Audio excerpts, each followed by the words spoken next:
Location de chambres, d'appartements, de bureaux, de voitures en particulier via Internet. Le secteur est en plein boom, mais les success stories ne manquent pas, notamment dans les transports ou l'immobilier, au point d'inquiéter les concurrents plus traditionnels. C'est le reportage du 12-30, il est signé Alexandra Praget.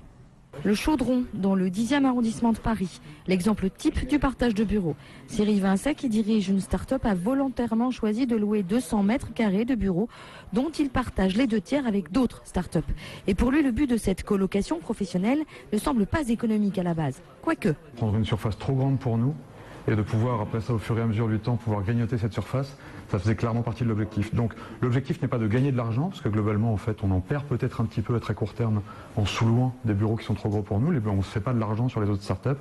En revanche, ça nous permet d'accompagner un petit peu notre croissance sur le moyen terme. Ce genre de cohabitation permet aussi l'entraide, le tout pour un loyer 2 fois inférieur au marché.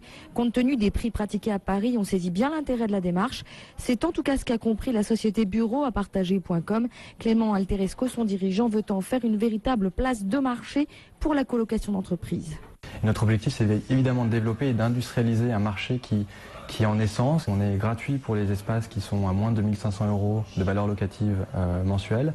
Et on prend une commission au succès sur les plus grands espaces, on va dire les espaces où il y a vraiment une grande source de valeur pour les entreprises. Bureauapartager.com emboîte le pas de la start-up star de l'hôtellerie partagée, Airbnb, valorisée plus d'1 milliard de dollars en 2011.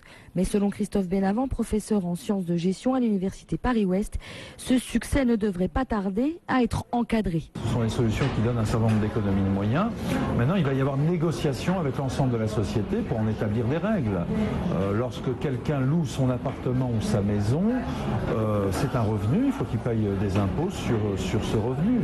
En attendant, bureauapartager.com ne pense qu'à sa croissance. La société créée il y a 2 mois vise la rentabilité dès 2013, soit 300 000 € de chiffre d'affaires.